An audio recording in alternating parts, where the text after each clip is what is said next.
Hey, hey, hey, from Los Angeles, Bizzy Livin.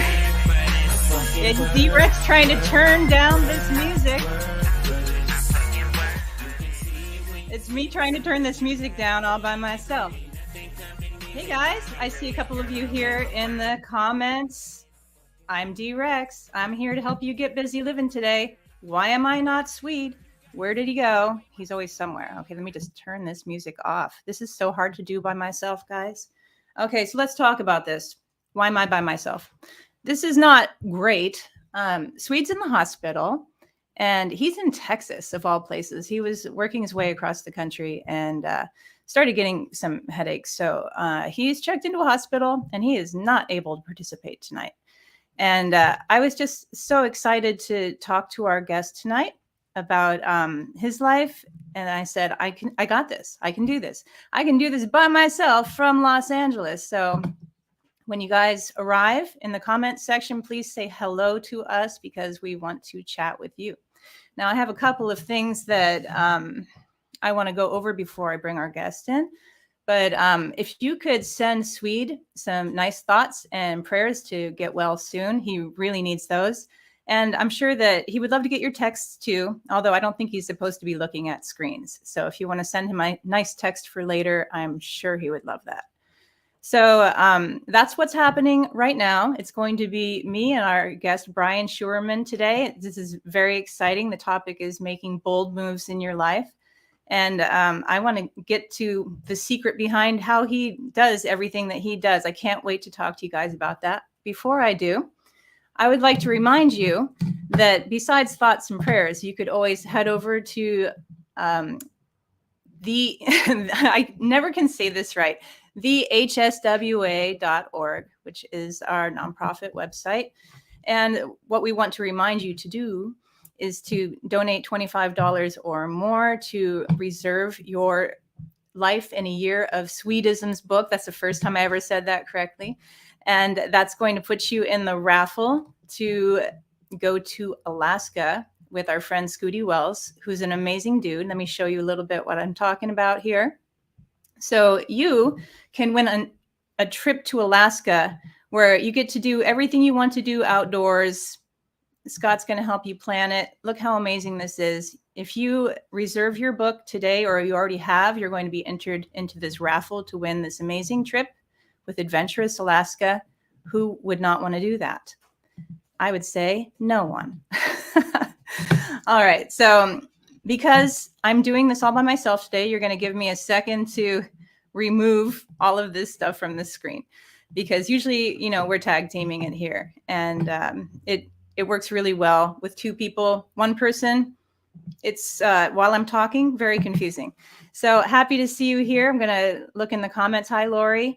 And make sure that if you have questions for our guest today, put them in the comment box because he's going to be pretty fascinating. So here we go. thehswa.org. You need to head over there and drop Swede a couple bucks to help us on our mission to get stem cells to some people who truly, truly deserve it, so we can help everybody live their fullest life. So speaking of Alaska, why are we always talking about Alaska? I don't know. It just happens to go up there. But I would like to talk about our guest today, who is a Army paratrooper of all things. Like, how do you become an Army paratrooper? That's pretty amazing. He's an Army paratrooper, and he's an avid outdoorsman. And here's our guest today, Bryan Schuerman. I'm going to be bringing him in. Hi, Bryan. Hey, how's it going? Oh, it is going great. How are you? I'm doing good. Yeah. Okay, so Army paratrooper, that is like the wildest thing to me. Like, I hear paratrooper, and I'm like, how does someone become a paratrooper? So on the enlisted side, it's pretty easy. You go into a recruiter's office, you tell them you want to be a paratrooper. They give you a contract, you sign it, then you show up, you do your training, and then they send you to airborne school afterwards. And then you spend 3 weeks learning how to jump out of planes. On the third week, you jump out of a plane 5 times, and then you're a paratrooper. Is it really that simple? For the most part, You know, I got to excuse that there's going to be a lot of noise around here because I have this foster kitten in my house and it's wreaking havoc right now. So just want to let you Very know. fun though. So, but it isn't that simple. It's not that simple because before that, you had to have the thought, I want to be a paratrooper. Yeah. Of all things. How did you get that? How did you get that idea? So actually, it was on a family reunion trip in Colorado. I'm from outside Chicago, so but like a bunch of extended family were all in Colorado for a family reunion, and my uncle was throwing whiskey down my throat for 7 days straight, and like every night he's like, "Man, you should really join the army." And like I like got home and I was like, I think I got a good idea. I think I'm gonna join the army. So, so you got some great whiskey fueled advice, and you took it. Yeah. Really good thing that ever happened to me. Well, I mean, had you ever jumped out of an airplane? Like, had that ever crossed your mind? Yes, I had. I went skydiving for my 18th birthday. Okay, so you had experienced it and you were like, hey, that was cool. Yeah, jumping out of planes in the army and skydiving are two very different things, though, unfortunately. Okay, so tell me the difference. So like skydiving, you like jump out, you're at like 10,000 feet, and you pull a parachute, and it's nice and peaceful. In the army, we jump out at like 8 to 1,200 feet. The parachute like opens up as you're coming out, and you hit the ground really hard, and you have a lot of equipment hanging from you. And like how much equipment? So you have a backpack strapped to your legs, and then usually a weapon tucked up under your arm in a package. I've jumped as heavy as like 100 pounds of equipment, probably a little heavier, and then other times I've jumped no equipment. But the heavy ones, they can hurt. Wow. I mean, I've never really thought about being a paratrooper, and I'm sure most people haven't. And for people who have just joined us, I want to let you know that our guest is Bryan Schuerman. I'm going to put this little banner up here so people know what we are doing. We are talking bold moves with Bryan Schuerman because he is an avid outdoorsman and an Army paratrooper, which I find fascinating. So if you have questions for him, please put them in the comment box. Scott Wells says, hell yeah. Bryan, great to see you here. Nice. Louise says hi. Okay, so it looks like I need to actually say what I said at the beginning very quickly for everybody. And that's why I am here by myself. Swede was driving across the country when he started having some pretty vicious headaches. So he's in the hospital right now in Texas and getting looked at and being taken care of. But he really could use some extra love and thoughts and prayers from you. So if you're just tuning in now, just know that you can text him, but he really shouldn't be looking at screens. But I'm sure that he would love some messages from you when he can look at his screen. So I will be updating people throughout because people are going to be wondering, why is it just me? And who is this guy? So yeah, let's continue talking about this because being a paratrooper, what's your life like? Is that a regular steady thing? Is it on and off? It's on a given week, it's like I go to work at 6 a.m. and I come home by 5 usually every day, Monday through Friday. And that varies, I get a lot of 4-day weekends, and then sometimes you end up working on the weekends. When you say working, is that always jumping out of airplanes? No. I do that like I've been in for 6 years and I've probably jumped out like 35 times. Oh, okay. So this is not like I'm jumping out of airplanes every day. No. It's an expensive task, because we jump out of like big Air Force planes like C-130s and C-17s. So like It takes a lot to put together a jump. That is that's even just wild for me to think about. I mean, I know that sounds normal to you. It's your job. You've been jumping out of airplanes. But was there a certain point where it was scary at the beginning and then it became normal? Oh yeah, like the first time like at airborne school walking like out of the shack and like you're loading onto like my first plane I jumped out of in the Army was a C-17. It's like the size of 2 school buses. I was like, what am I doing here? This thing is insane. And then like the door opened, I could like look out a little bit and I was like, oh, we're not that high, this is fine. And then like I was like, am I gonna do this? And then I like got to the door, turned and like hopped out and I was like, oh yep, looks like I'm doing it.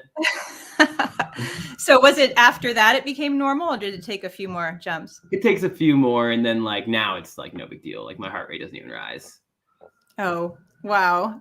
Can't imagine the day that jumping out of an airplane becomes like nothing. Yeah. So, I have a question. I have a question from Swede. How much cooler are Bryans with Y's rather than Bryans with I's? I saw that, and it really comes down to like my parents just didn't know how to spell, I guess. So pretty cool, though. Plenty nice. It's a plenty nice spelling. So you said you've been in the Army for about 6 years. Just it'll be 6 when I get out. I'm like at 5.5 right now. Yeah. Okay, so you were also saying that the Army wasn't always like a dream of yours. It was something your uncle kind of turned you on to. But what was your childhood like? So I grew up like an hour west Chicago, like where the cornfields start, and I don't know, just like typical farm town, doing a lot of driving around, drinking a lot of beer, Didn't really play sports, smoked a lot of weed growing up. Cornfields, yeah, I get the kind of lifestyle that is. Yeah. It's just all about your friends and hanging out, right? Yep, definitely. Oh my gosh, I'm so sorry about all this noise in here. All of a sudden, this kitten started going crazy. So I'm just wondering that as a paratrooper, have you ever had a scary moment?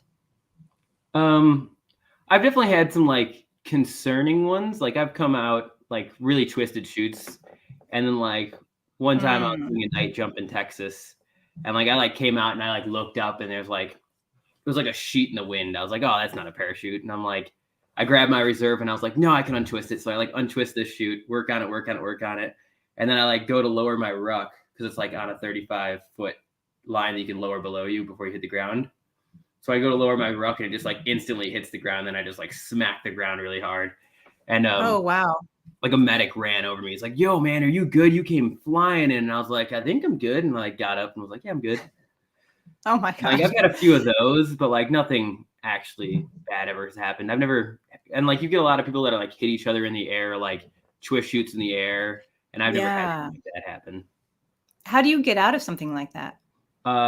So if you like run into each other in the air, it's really not that big of a deal because like you can just ride it in. You can like ride one chute in together, or like if they both stay inflated, even better. But yeah. But if they're twisted, that works. What's that? If they're twisted together, that works. You can still. They kind of just intertwine, and you'll just be fine. Yeah. Oh, okay. Didn't know. All right. Not so like you actually. Parachutes. These are like big squares, not like a steerable chute that you've like probably seen civilian skydivers. Those things aren't as forgiving, I would say. Yeah, I wouldn't know about the difference in parachutes. In fact, Swede's been trying to tell me that we need to jump out of an airplane, and I'm like, that's the one thing I'm not doing. Highly recommend. I won't do it. So let me just tell people who are here that I'm talking with Bryan Schuerman, who's an outdoorsman in Alaska, Army paratrooper. Amazing stories to tell. And if you have questions for him, please put them in the comments because, I love to put these things up on the screen and talk about them. And Scooty Wells, I will definitely put your question up on the screen a little bit later because I don't even think I mentioned yet that you're living in Alaska right now. I am. And how are you liking that? I imagine that most people in the United States here are like, why would you live so far north? But tell us. It's wonderful. I couldn't like I try to like think about other places I could live, and it's like nowhere else has it like we do. Like none of the glaciers and like the access to mountains. I guess the ocean. I wouldn't go swimming in this ocean though. But people surf up here all the time. Really? Yeah. Like the boar tide and stuff. So that's pretty cool stuff. But yeah, I just couldn't imagine living anywhere else. I just love the outdoor access, really what it comes down to. I've heard this about Alaska. Everybody says it's the most beautiful place. And it's like the most unspoiled place. And I can't imagine that they're lying. Everybody I meet who's been in Alaska has said this. So you're spending your free time just doing outdoors activities. Why don't you tell us a little bit about that? So mostly a lot of skiing, backcountry skiing and climbing. Ice climbing is like what I fill my winters with. Which is a lot of climbing. Fun. Yes. That's on glaciers? You can do on glaciers in the summer, but like frozen waterfalls mostly all winter. Frozen waterfalls. Yeah. That's another thing that never crosses my mind here in Los Angeles. It is climbing frozen so waterfalls. Fun. Wow. I know that you sent me some pictures, and I haven't really had a chance to go through them. Like maybe we should just talk about some of these pictures. Sure. Here, let me add this in. What is this that you're doing here? That's like the halfway point on a 50-mile ultramarathon. Oh, what? You ran 50 miles? Yeah. It was a lot of fun. It was brutal. It was kind of cool. You started in Cooper's Landing, Alaska, and you ran up Devil's Pass. You ran like halfway down Devil's Pass, back up Resurrection Pass, and then all the way down to Hope, Alaska. How do you even start training for a 50-mile marathon? So like me, I just kind of it started like I like mountain running, and I just kind of like increased the amount of mountain running I was doing, but like I was not training in any way for a 50-mile ultramarathon. Like if I wanted to really train and do really well at it, the training would look a little different. You know, you'd put in like 20 miles on Sunday and then 10 miles or 20 miles on Saturday, you then do 10 on Sunday and like stack those endurance runs. But I was just having a fun summer of just running around, and then did this too. Wow. That is a lot. 50 miles. Anybody who's ever run a 5K, that's like, wow. How many times is that? 20 times that? Something like that. Yeah. That's a lot. Okay. So here, this is part of that, this photo here. Yep. That's the halfway point. I was just filling up some water and back after it. Was this in the summer in Alaska? Yep. This was the end of July. What's the weather like in July? Last summer rained all summer, so it was rainy. It was actually a beautiful day of just mist all day. It was perfect. Nice. Didn't see the sun once. Oh, I like that. I see the sun way too much here. Okay, is this the backcountry skiing that you were talking about? Kind of. So my backcountry skis were in the shop that day, getting mounted. So I just strapped a snowboard to my back and then climbed the mountain with my feet. So yeah. Okay. How do you start doing this? I call this a bold move as well, that I'm going to get some skis and I'm going to climb this mountain and go down it. So backcountry skiing is super fun. So essentially you just have skis and then like the back heel releases, and then you put what are skins on the bottom of them. You can just go up, back and forth up the side of a mountain and then ski down. And it's just a really good way to get around the mountains in the winter, and it's also a lot of fun to ski down. Okay. Well, that does sound fun. I like cross-country skiing. Is it anything like that? No. Cross-country skiing, I do a lot of skate skiing. Cross-country skiing is so much fun, but no, it's not much like this. Okay, so this is more like downhill skiing, but you get some exercise on the way up. Okay. Hey, that sounds pretty cool. Because I always think that ski lifts are cheating. Like I take them, but it feels like cheating. It's like, I don't deserve to be at the top of this mountain. I didn't earn it, you know? So where are you here? That is on Root Glacier outside of Kennecott, Alaska. I was backpacking to Donahoe Basin, which is like a cool peninsula of land that comes together in between two glaciers. A really fun place. Probably one of my, like McCarthy, Kennecott, some of my favorite places to be at in Alaska in the summer. You have really good access to glaciers. Like anyone can just like throw on some studded shoes and go walk across this glacier. It's like so much fun. I don't know anything about glaciers, but I do know that they move slowly, correct? Yes. So if you were to go back and try to find this same cave that you're in, would it be there? Probably not. Definitely probably not this one. Okay. So especially because like they get filled in all winter with snow, and then they melt, and they change every year. Especially throughout the winter, they change a lot. Okay, I have no idea, but I would love to go to Alaska and see all of these things that you're talking about here. Oh, nice picture there. So, you want to tell us about this one? Yeah, I gotta say, this that's is me the skinny first dipping into time. a glacier. This is the first time I've seen a guest's rear end on this show. Perfect. Glad I'm a first. Yeah, I've done this before with clothes on, and then my friend had lived. I like dropped a friend off in McCarthy at the beginning of the summer, and he like lived in a tent under a carport all year out there. Like McCarthy, to give you an idea, is like dirt roads. It's like a 70-mile dirt road to get there, and then like there's 30 people that live there all year round, like in the winter, and then it like blows up into a boom town all summer of like the National Forest Service is there, and then there's like live music every weekend at the bars there. It's just a super fun town all summer. And then That like sounds fun. Yeah, my friend, I dropped him off out there. He found a job doing construction all summer. And I like got out there and I was like, he's like, have you been skinny dipping in the glacier? I was like, I've jumped in. He's like, no, you got to go skinny dipping in the glacier. And I was like, okay, let's go. Skinny dipping in a glacier. Okay. Before this, had you done these polar plunges? No, not prior to. I think I've been in some cold water, but nothing intentional like this. Okay, so what's it like? It's something that I have thought that I wanted to do, but I've not been able to do yet, and definitely not in anything this cold. Yeah, it's you like fight for every breath. You like get in there and you're like, oh, like every breath you're taking is very deliberate, and you're like, and your instinct is right away to get the fuck out of there. You're like, nope, I need out of here right now.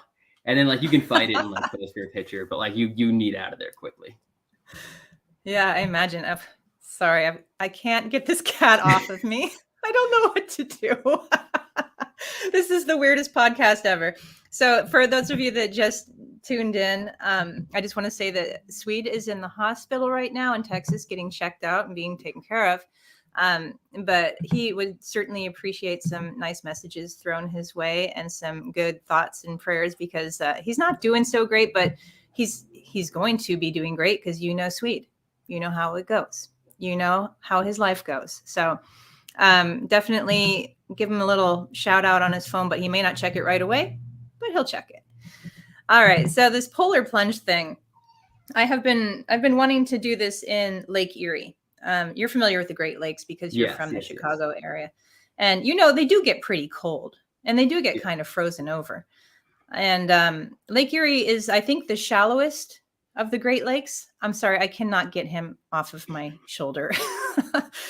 Lake Erie is the most shallow one, so it does freeze over. And on very cold years, you can actually get across to Canada. So I keep thinking that whenever I'm back there, because I'm from Pennsylvania, both Swede and I are from Erie, Pennsylvania, I just keep thinking, oh, this is the winter. I'm going to do it. I'm going to run into Lake Erie. And something happens every year where I don't get to do it. But do you have to do anything to get ready for it? That's what I need to know. Nope. You're going to figure out a way to get out of there. Like your body's going to be like, let's go out. We get out now. Okay. Yeah. So when you get out, you have somebody ready with a blanket. What do you do? I just kind of throw on a puffy jacket and then call it good. Throw some. Okay. As long as you it was like relatively warm. It was like 65, 70 degrees out that day. So, and you don't like really get cold to the bone when you do that. You just like kind of get that like outside chill, and you warm up really quick after you get out. Okay. Yet another bold move on your part. So I see this pattern in your life here. Okay. First of all, Swede's here. It says, hey, Bryan, thanks 1,000 for sharing your story. I've been dying to meet you. It's just unfortunate that he couldn't be here today, because we have been talking about what we're going to talk about with you. And it's just too bad. Yeah, I've been really looking forward to meeting him too. Yeah, maybe we'll have you on again, because I'm sure you'll have other bold move stories that for sure. And I think he's going to be in Alaska soon. I'm sure Jerry will make sure I meet him. You know what? Yeah. And that's actually something we were talking about is we're often looking into adaptive equipment that he can go on adventures with. And so far, our friends at High Country Adaptive Sports in Arizona have been very helpful with giving information on that. But we hope to eventually get Swede to Alaska and on these trips with the proper adaptive equipment. It's a very exciting idea to us. Everyone just talks so much about Alaska being awesome. So what I was going to say is I noticed that you're you just tend to make some bold decisions and you just do them. It doesn't seem to, you don't seem to think about them too long. Is that correct? Yeah, I mean, most of the time I go into things pretty unassuming. I like make a quick judgment, like, is this, a reasonable decision? Can I do it? And then after that, once I've decided I'm doing it, we're doing it. That's pretty amazing, because I actually don't think that most people work that way. I think most people, they start thinking about it and they're like, well, I'm just going to think about it longer. And then the longer they think about it, the less it is that they're going to actually do the thing. Yeah. Like, what would you say? What would you say to someone who wants to make a bold decision, like become a paratrooper or skinny dip in a glacier? What would you say to them? Once you make the decision, you just need to go start. It's like, if you want to start becoming a runner, just like go run a mile tomorrow and then work from there every day. But like, if you just like sit around researching how to become a runner, you're just never going to go run. You just got to go make the first step and then build momentum from there. I think is like the big key is just get started. Yeah. I think that often about people who want to make big changes in their life, whether it's quit smoking or eat better or something. And they say, okay, I'm going to start on the 1st. And I'm like, why? Yeah. Just start tomorrow. Start now, Yeah. So your advice is kind of like start when you make the decision. Yeah. Just do something right away to get it going, get it moving. That makes sense. So you were saying that you were actually working your way out of the Army this year? Yep. In November, I'll officially be out. And then I'm staying in Alaska. That's why I'm getting out, because they were going to move me to North Carolina, and I'm not into it. What's so bad about North Carolina? It's doesn't have mountains like this. That's true. Yeah. So you're really in love with those mountains there and everything that you're able to do there. Yes, definitely. So the Army forced your hand. Oh, for sure. Yeah. If I could have stayed up here and stayed in the Army, I would have done it in a heartbeat. Oh, okay. That's interesting, because, so many people I know from Erie, Pennsylvania end up moving to North Carolina. Like, that's their dream place. That's where they go. Nope. Not for me. I really like the winter too. So like, if I could do forever winter, I would do that in a heartbeat. Oh, really? Yeah. Okay. I often say to people, because I'm from Erie, the cold doesn't bother me if you have the right gear. Yeah. It's as long as you have the right parka, boots, equipment, winter's great. Yeah, for sure. I think also having the hobby, like my hobbies just go along with the winter, like most of my things I like to do are in the winter. So. Oh, and speaking of that, I have this video here. What is this? What is this? This is Rabbit Slough, which is like a creek that froze, and we were out ice skating on it. Oh, that looks amazing. Yeah. It's a lot of fun. I got Nordic skates this year, which aren't those, but they're like really long and they attach to your feet like Nordic skates or like cross-country skis. Mm-hmm. They're like ice skates like that. I think they're red, but they're like long ice skates, and like we've been like skating out on lakes all winter. It's been so much fun. Like we skated out to a glacier last month. Just an all-around good time on them. Now here's a question for you. Is this a full-time lifestyle? How do you finance this? So really most of it's just equipment. I live so close to everything that once you have the equipment, you're good to go. Which it is expensive. But I have a full-time job. I am in the Army. My money goes towards outdoor gear though. Like, don't get me wrong, I don't drive a new car or anything. Like a lot of money goes towards outdoor gears, but it's just a priority. It's a really big priority for me. Absolutely. I mean, if you're willing to leave the job you love because they were going to move you away from that, you're like, nope, I'm going to make a change. And speaking of that, what are you going to change to? I'm going to go to nursing school. Oh, yeah. So we'll another see how that bold goes. move. Yeah. Another I have bold move no on your idea part. how to be a nurse. So this is going to be fun. Okay. Well, how would you rate your caretaking skills? We'll see. Like, are you a natural caretaker? Are you a natural nurturer? No. You're going to have to learn. Yeah. It's going to be a whole new adventure. It's going to be fun. So that's interesting. Is the Army going to pay for that?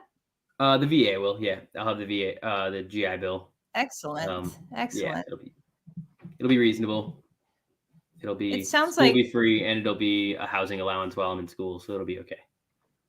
Well, that sounds great.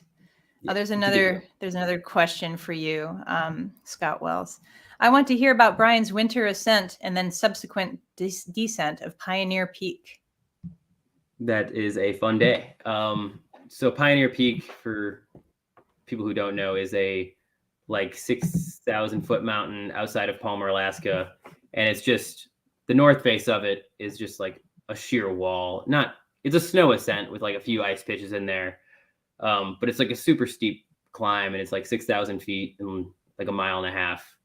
And we climbed it one day in the winter, me and two friends, and then we got up.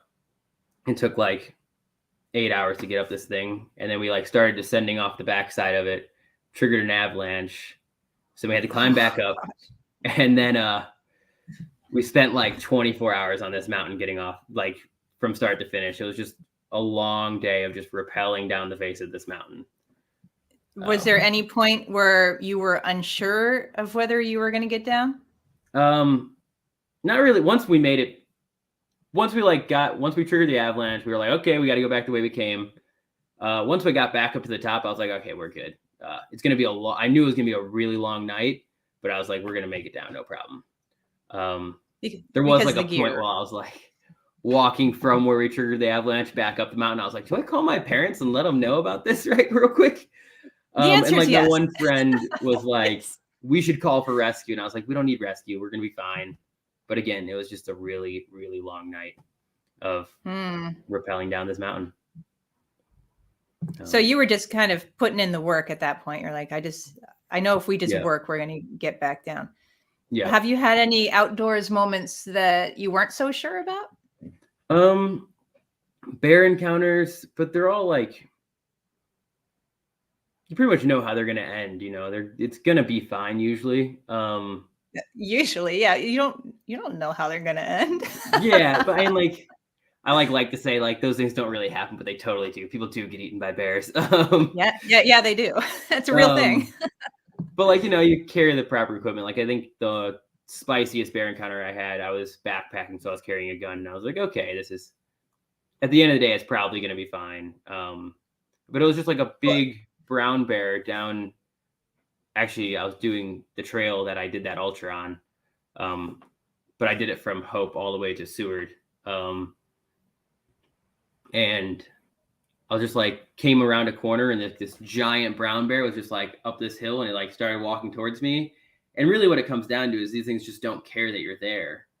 So I was like in between where it was going. So I just had to like remove myself from there. But like he wasn't going to stop coming, So like, you just like had to remove myself, and it was fine. He like eventually went on around me. Okay. When you say brown bear, is that a grizzly? So they're a little different. Well, they're the exact same species, but a brown bear is like a coastal bear, eats like salmon mostly. And then a grizzly bear is like a much more opportunistic eater, a lot more berries, a lot more wild game. And they're like found in the interior. Okay. Well, I don't know if I'm going to remember that ever. For me, I'm just going to carry bear spray wherever I go. Anywhere. Bear spray works. Yeah, but you have to be within a certain amount of space. Like it's not like you can scare them off like with an air horn. I'm not a backcountry adventurer, but at one point I decided I was going to hike a few miles in with a bunch of people. to the forest and backpack camp in there. And so we're sitting in the common area around the fire, and I hear this air horn coming into the canyon. It's really wonderful. The canyon covered in trees. We're right by a stream. And I hear these people with an air horn coming, and I'm like, oh no, party people are coming. They're going to ruin the vibe. And I was so mad, and I didn't want to talk to them. I didn't want to be their friend. I was being ornery. And they walked right up to our camp, and I was like, oh, now I got to talk to them. And they said, hey, we just want to let you guys know how to deal with bears, because in this canyon, the bears are going to come down at sunset like a horror movie, and you have to know what to do. And they said you have to hang your things in the trees. They showed us, they gave us rope. So, I spent all that time being all annoyed about people who were trying to help me. So that's my own life lesson to learn. Yep, when the sun went down like clockwork, those bears came down, and it was like a horror movie, but they weren't after us. They were just living their lives, living their bear lives. Yeah, that's what they seem to do mostly. Do you ever get that sense when you're out in nature, like, this is not my house. This is where these animals live, and I need to be aware of that. Yeah, like especially like that night after that bear encounter, like I camped not far from there, and I was like in a hammock. And I was just like sitting in a hammock. I'm like, bummer, man. I'm just a bear burrito right here, just waiting to be eaten. That's exactly what I think. I think I cannot go hammock camping because I'm going to feel like a burrito, and that's just too tempting. But they actually don't want hammock with like a rain fly over it, so it's like tent-ish. But yeah, but still, it's like your body is against the fabric. Yeah, they could smell you. So when you're ever camping like that, have you had bears come through the camp? No, I don't think so. Moose for sure, no bears. You got to watch out for the moose too, right? Yeah, I hate moose so much. Why? They're just so inconvenient. They're just always in the way, it seems like.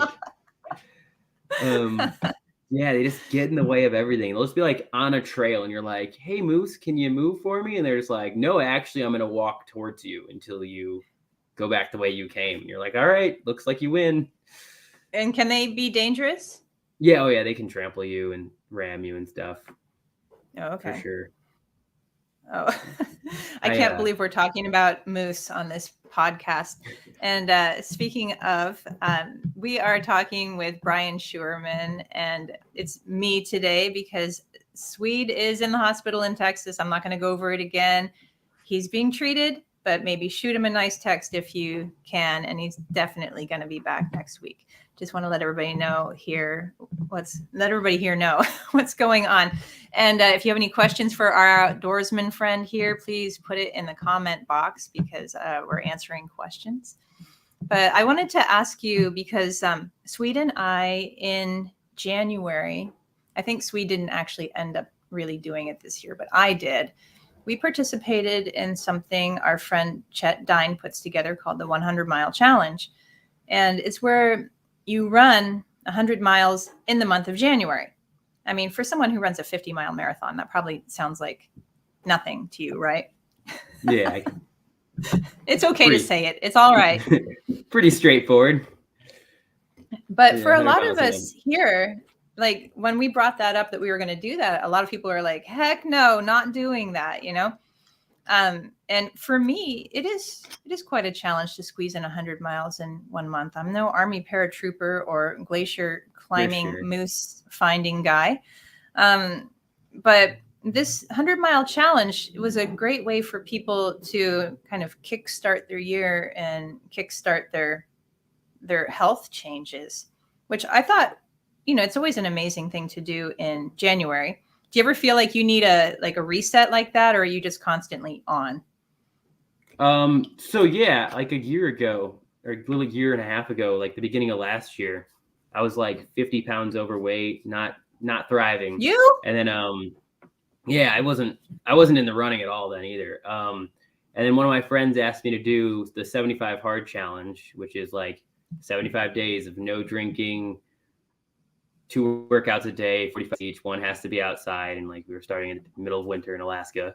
Oh wow! And like read 10 pages out of a book and drink a gallon of water a day.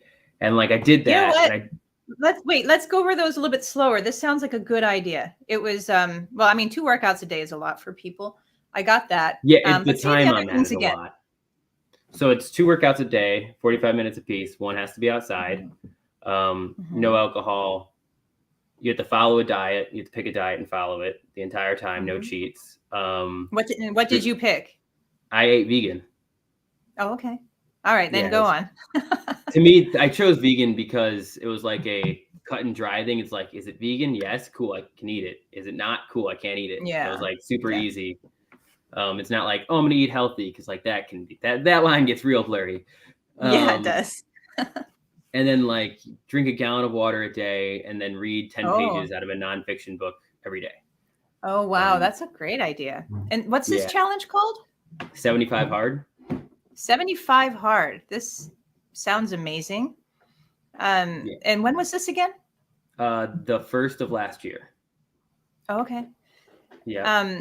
Well, before you even go into this, how did you end up 50 pounds overweight being in the Army? Drinking a lot. Yeah, I was still active, still hiking a lot, climbing a lot, but not nearly active enough for the drinking and like the unhealthy lifestyle I was eating, Okay, so then what was your experience in this challenge? It was great. It was fantastic. I lost 45 pounds in 75 days. It was insane. And then the no drinking thing was the real change that like followed me through that, because I like hit day 76, got blacked out drunk, woke up the next day and was like, yeah, we're never doing that again.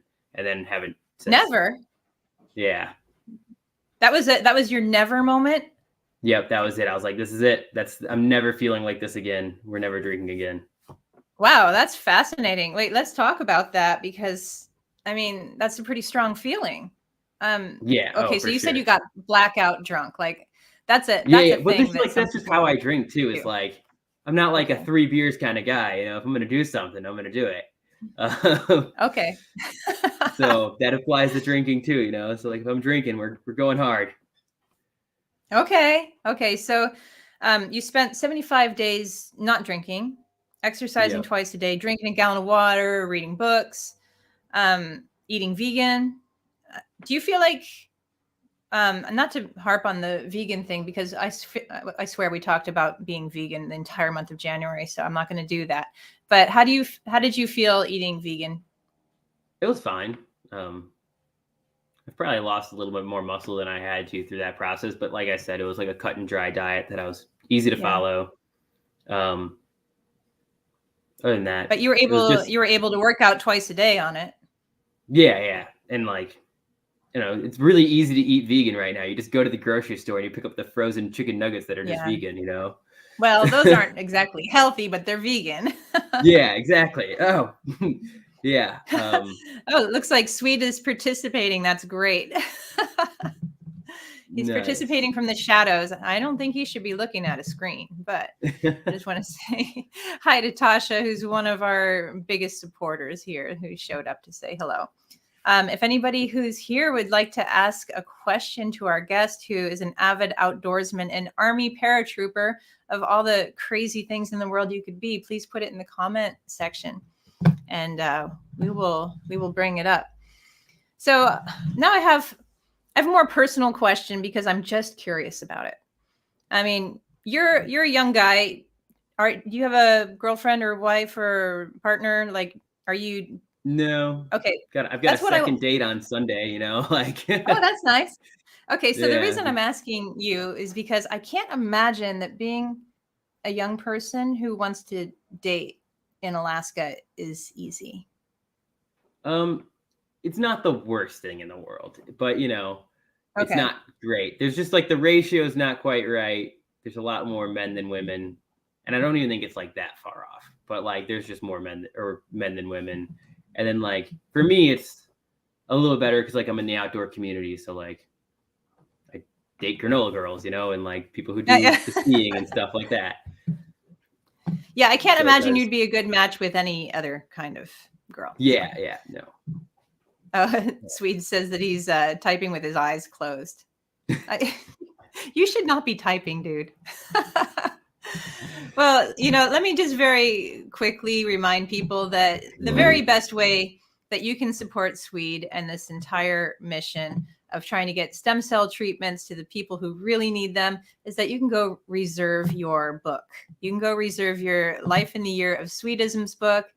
If you go to thehswa.org and you donate $25 or more, you could definitely be added to the list for the raffle. Why can't I say that sentence? The raffle to go to Alaska with Scooty Wells. And that just seems like such an amazing thing that you should probably go do that right now and make Swede happy, and he'll feel better faster. So Swede's in the comment box if you want to say anything to him. He shouldn't be, but there he is. I see him. And I guess the next thing is kind of dark, but I mean, it seems like you're such a outgoing and active guy. I mean, have you ever had problems with depression or things not going right? Yeah, I think like the hardest moments in my life are always when when things get out of control, when I don't know, like a court case or anything like that in life, when like nothing crazy. Like I've had some possession charges when I was younger, but like when there's nothing you can do, it's like completely in someone else's hands what's going on with your life. I think that's like the most stressful parts of life, is when things get out of your control. Yeah. So what do you do? How do you handle that? The last time I had like something like that happened, I signed up to do 75 hard with a friend, and then. Mm-hmm. But other than that, that's actually pretty smart. That when things get out of your control, do the thing that you can, which is focus on your health. Yeah, exactly. Start making plans for worst and best case scenarios, and then do what you can with the time you have. Yes. Would you say that you stayed health focused after that challenge? Yeah, definitely. Maybe not always as much as I should, but I always staying super active, staying in good shape. The goal for me is like to be able to do the things I love as long as possible. So, staying healthy enough to be able to ski into my 50s and 60s, Do you see a lot of older people out there? Oh, yeah. Lots of them. So, like up to how old do you think the oldest person was that you saw out there? Skiing, you see 70-year-olds skiing, like getting some mild turns on, maybe even 80-year-olds. Wow. But like really getting after it, like into 60s for sure. Definitely 50s.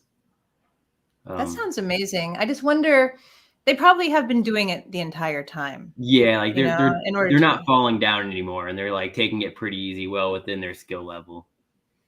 But I wouldn't suggest picking it up as a new hobby at age 70, Yeah, that's what I'm saying is I think that's an important thing to point out, is that if you want to be the kind of person that does this sort of thing at 70 and 80, you really should be making some bold moves in your 40s and, possibly into your 50s or early 60s when you still have most of your health and strength. And I'm always really amazed by, like, I look on the internet for old people that I can be inspired by. That's a weird thing, but I do it. And I'm very inspired by these older ladies who are still competitive dancers and competitive gymnasts. And it makes me realize that I have to up my game now. I've got a few years until I'm 50, and really just a few. And I need to start thinking about this now. What kind of old person do I want to become? And I feel like that's an entire podcast in itself. But have you thought about that? What kind of old person you want to be? Oh yeah, for sure. Like skiing and climbing still well into my, later years.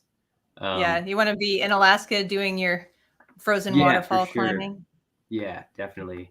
I definitely think at a certain point you have to taper down. You can't be like going out doing crazy stuff, but I think you can always still do the things that make you happy to the level that you can. I think the recovery, like you can't be taking the extreme risks, when you get older, because the recovery would just be so bad if something did go wrong. Yeah. I mean, you definitely have to be easy on yourself. Speaking of bold choices, it was pretty bold choice for Swede to start driving across the country by himself. And I mean, there's always risks, right? There's always risks in these bold choices. But what would you say is your ratio of the bold choices that you make and they turn out great, and the bold choices you make and they either turn out just okay or not good? I don't know. I don't really think about things like that. Never really did the math on that? Yeah, never. I don't know of anything bold that I've done that hasn't turned out well. Yeah.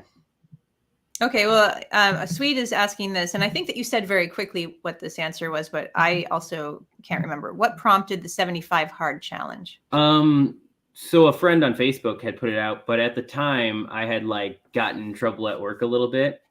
And like I was either facing, a demotion, which didn't happen or anything like that. But it was just like a time in my life where I wasn't sure how things were going to go for me for a moment.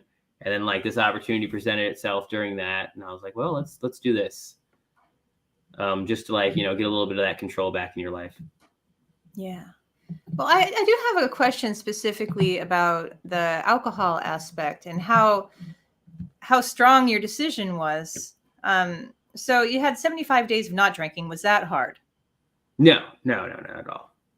Okay, so that was easy. Did you replace that habit with anything else? Yeah, exercise twice a day for 45 minutes. Yeah, you're spending plenty of time exercising, right? Yeah. But I guess what I mean is most people, they miss the drinking of something. Like, did you replace that with something else? Kombucha. Oh, that's one of my favorites. Yeah. And that's actually good for you too. And it kind of gives you that beer vibe as well because it's fermented. Yep, exactly. Yeah, the healthy thing. I was like, my climbing partner's a PA, and he's like, "Why do you drink that stuff?" And I'm like, "Oh, it's healthy." And he's like, "I don't know that it is or like isn't," but I was like, also, I just kind of like it. And he's like, "That's a pretty acceptable answer." That's a plenty acceptable answer. Yeah. Well, it actually is good for your guts, and that's a really important aspect of staying healthy as well. Yeah. So, yeah, that's actually, it's amazing to me that you went, 75 days without drinking. Then when you did, you went balls to the walls about it. and then you were like, nah. Yeah, no more of that, which I'm glad. I'm glad I didn't have like 2 beers that day. And it was like, yep, this is totally cool. Going to continue doing this for the rest of my life, I'm glad it was like a moment where I was like, I woke up so hungover and like was taking someone ice climbing that day. And I just like remember climbing ice and I was just like, this fucking sucks. I'm miserable. I was like, I am never doing this again. So I call that 3 bold choices in a row, the 75 hard, the drinking like crazy, and the quitting drinking forever. It's like, you are just a bold guy. And Stephen wants to know, what's it called? That is kombucha. I don't know. Can you spell that? Kombucha. Yeah, I didn't want to spell it without looking at it, and you have it right there. I do. Yeah, kombucha is a fermented tea drink, and it kind of has a beery vibe about it, which I know that they do make a hard kombucha. Yeah, there's some kombucherias around me that like do that. Yeah, but they also have non-alcoholic stuff. And you know what? I feel like it seems like most breweries nowadays have kombucha too. So like if I go to a brewery with friends, I just drink kombucha. Yeah, that's actually, it's a really good substitution. I'm glad that we discussed that because I think a lot of people miss that feeling of having a cold bottle in their hand, or like there's a vibe about holding a drink. And just because you want to hold a drink doesn't mean you need to be getting drunk. Yep. So I totally agree. It's been I hated kombucha the first time I tried it, and then after I quit drinking, I started drinking it. Oh, look what Swede put up here for us. Kombucha contains probiotics. Kombucha can aid digestion. Contains antioxidants. Has antibacterial properties. May aid weight loss. And it can improve something that's not definable right now. So these are all great tips for really living your best life. Because, yes, for sure. I mean, you must be probably at the healthiest you've ever been, right? Yeah, for sure. Definitely. So how has your life changed since this challenge? So I can do more of what I like, and it's easier to do what I like, you know? Like I don't have to hike mountains anymore. I can run up them.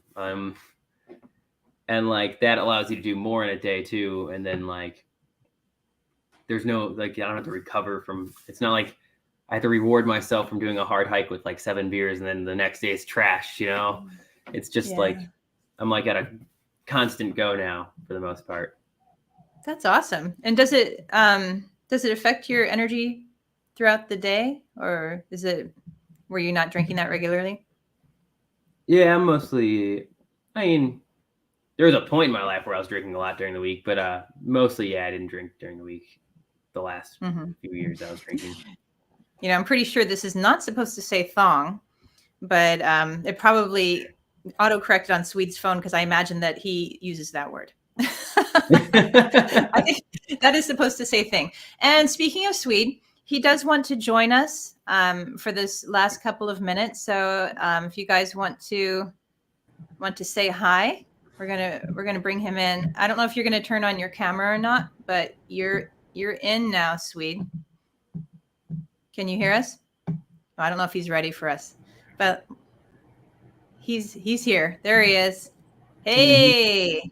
Can you hear me okay? Yeah. Yes, we can hear you. Man, I just want to say, first of all, to the folks that are tuning in, thanks for being here. Second of all, Bryan, I've been looking so forward to chatting with you. And D-Rex, I love you to death. Thank you you're one of the few people I've come across in my life that I would look to do a better job than me at this. So thank you for doing this. But listen, Bryan, man, so many questions for you. And my guy, Scooty Wells, is a true Alaskan mountain man. And I know that he's just chomping at the bit right now to talk to you. So I'd like to invite you to come back for a future episode where we can get you and Swells on together. For sure. Because he's founded Adventurous Alaska. He's done a lot of stuff in Alaska, where he's been a tour guide, a personal tour guide. He's done the train, where he's been the lead guy on the tour guide on the train. I mean, and you know, if it wasn't for him, Jerry wouldn't know about Alaska. Yeah, I actually met Jerry and Swells together. That's when I met Jerry. Oh, okay, perfect. So yeah, man. I would love to be able to get back on with you one of these days. I would love to be back on when I have my wits about me. And you know, to be honest with you, that's all I've got, man. My head is kidding me. So thank you. Yeah. So is there something you would like to say, Swede? Yes, as a matter of fact, always remember, we're all in this together. Always remember, no matter the weather, whether sunshine or rain, there's no joy without pain. Always remember, we're all in this together. And it's a great day. Hell yeah. All right. Thanks, everybody, for being here. You can see it when you see me, but you gotta believe me. Ain't nothing coming easy my way.